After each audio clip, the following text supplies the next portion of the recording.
கர்த்தரும் இரட்சகருமாகிய இயேசு கிறிஸ்துவின் நாமத்தினாலே யாவருக்கும் வாழ்த்தலை தெரிவித்துக் கொள்கிறேன். இரண்டாம் உலகப் போரின் போது ஜெர்மனி படைகள் மற்றொரு நாட்டோடு யுத்தம் செய்து கொண்டிருந்தன. அப்பொழுது எதிரிகளின் தாக்குதலை தாக்கு பிடிக்க முடியாமல் ஜெர்மன் படைகள் பதுங்கு குழிகளுக்குள்ளே மறைந்து கொண்டன. ஒரு நாள், 2 நாள் அல்ல, 3 நாட்கள் இவர்கள் அந்த பதுங்கு குழியிலேயே இருந்தார்கள். யுத்தத்தின் சத்தம் நின்று போனவுடனே ஒரு ஜெர்மன் வீரர் வெளியே எழுந்து வந்து என்ன நடக்கிறது என்று பார்த்தார். யாருமே இல்லை. இவருடைய படைப்பிரிவிலே உள்ளவர்களும் பதுங்கு குழிகளை விட்டு வந்து அவர்கள் தங்கள் நாட்டுக்கு சென்று விட்டார்கள். எதிர்பக்கத்திலும் ஒருவரும் இல்லை. எனவே அந்த அறை இருளிலே அவர் தன்னுடைய தேசத்துக்கு நடக்கலானார். யாரோ குண்டடிப்பட்டு விழுந்து உயிர் விடும் தருவாயிலே முணங்கிக் கொண்டிருப்பது இவருக்கு கேட்டது. இவர் அந்த திசையிலே சென்று பார்த்தால் எதிர் நாட்டு வீரன் ஒருவன் காயம்பட்டு 3 நாட்களாக உணவு இல்லாமல் அரை மயக்கத்திலே கிடக்கின்றான். அவனுடைய காயங்களை பார்த்தால் இவன் பிழைக்க மாட்டான் என்று தெரிகிறது. இவர் வேகமாக சென்று தன்னுடைய தண்ணீர் பாட்டிலிருந்து அவனுக்கு தண்ணீரை கொடுத்து இவனை எப்படியாவது காப்பாற்ற வேண்டும் என்று அவர் சில முயற்சிகளை மேற்கொண்டார். அவன் இவருக்கு சைகை காட்டி, நான் பிழைக்க மாட்டேன், ஆனால் என்னுடைய பாக்கெட்டில் இருந்து பர்ஸை திறந்து அதில் இருக்கிற படத்தை எனக்கு காட்டுங்கள் என்று சைகை காட்டினான். அப்பொழுது இவர் அவனுடைய பாக்கெட்டிலே துளாவி அவனுடைய பர்ஸை எடுத்து அதில் இருந்த ஒரு புகைப்படத்தை எடுத்தார். அது இவனுடைய மனைவியும் மகளும் சிரித்துக் கொண்டிருப்பது, இவன் அவர்களோடு நின்று கொண்டிருக்கிற அந்த போட்டோ. அதை அவன் பார்த்து அப்படியே லேசாக சிரித்தவனாக உயிரை விட்டு விட்டான். இவருக்கு என்ன செய்வது என்று தெரியவில்லை. கடைசி நேரத்திலே தன்னுடைய குழந்தையையும் தன்னுடைய மனைவியையும் போட்டோவில்லாது இவன் பார்க்க வேண்டும் என்று துடித்திருக்கின்றான். அதனால் தான் உயிர் இருந்திருக்கிறது. இப்பொழுது பார்த்து விட்டதனால அவன் மரணமடைந்து விட்டான் என்று சொல்லி அந்த பர்ஸையும் போட்டோவையும் இவர் எடுத்துக்கொண்டு தன்னுடைய நாட்டிற்கு சென்று விட்டார்.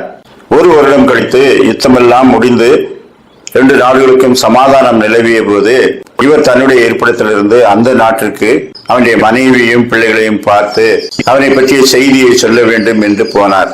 அங்கே அவனுடைய விலாசத்தை விசாரித்து சென்ற போது அது ஒரு கிராமம். அந்த கிராமத்திலேயே ஏற்கனவே இவன் மரித்து விட்டான் என்ற செய்தி கேள்விப்பட்டு அவனுக்காக ஒரு நினைவு ஸ்தம்பம் எழுப்பியிருந்தார்கள். அவனுடைய படத்தை பெரிதாக அந்த நினைவு ஸ்தம்பத்திலே பதித்திருந்தார்கள். அவனுடைய மனைவிக்கு அரசாங்கம் ஒரு வேலை கொடுத்திருந்தது. அவனுடைய குடும்பத்திற்கு அந்த கிராமத்தினர் எல்லாரும் சில பல உதவிகளை செய்து அதை காப்பாற்றிக் கொண்டிருந்தார்கள். அப்படியானால் போரிலே உயிர் நீத்த அவனுக்கு அவனுடைய நாடு தர வேண்டிய மரியாதையையும் அவனுடைய குடும்பத்தை காப்பாற்றும் பொறுப்பையும் ஏற்றுக்கொண்டுள்ளது. அது நல்லதுதான் என்று இவன் சந்தோஷப்பட்டு அவனுடைய மனைவியை பார்த்து, உன்னுடைய கணவர் இப்படி விழுந்து கிடந்தார், நான் எதிர்நாட்டு வீரனாக இருந்தாலும் அவனுக்கு உதவி செய்யும் போது இந்த படத்தை பார்த்து கொண்டே அவன் உயிர் நீத்து விட்டான். அவனுக்கு நான் இப்பொழுது அஞ்சலி செலுத்துகிறேன். உங்களுக்கு ஏதாயிலும் உதவி தேவைப்படுகிறதா என்று கேட்டான். அப்பொழுது அவள் கண்ணீர் விட்டு அழுதாள். அப்பொழுது அவனுடைய 5 வயது மகள் ஓடி வந்து, நீங்கள் பட்டாளத்திலிருந்து வந்திருக்கிறீர்களா? எங்க அப்பா என்ன கொடுத்து விட்டார் என்று கேட்டாள்.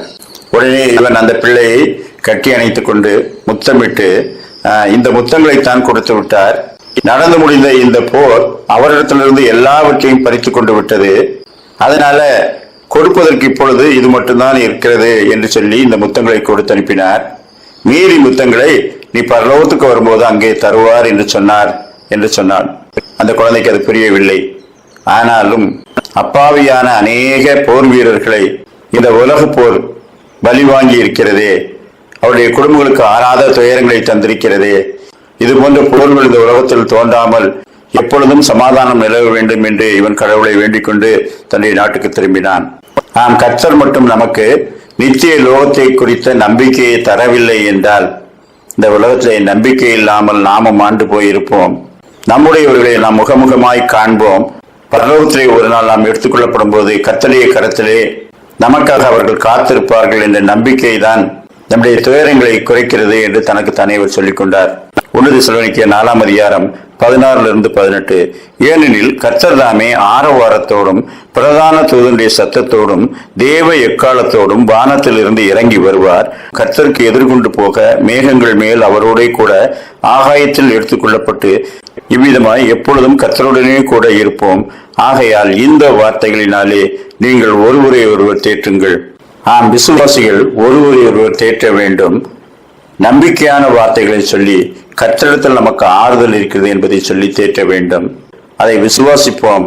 ஏற்றுக்கொள்வோம். கர்த்தர் தாமே அப்படிப்பட்ட நல்ல சிந்தனைகளை நமக்கு தந்தருள்வாராக. ஆமேன்.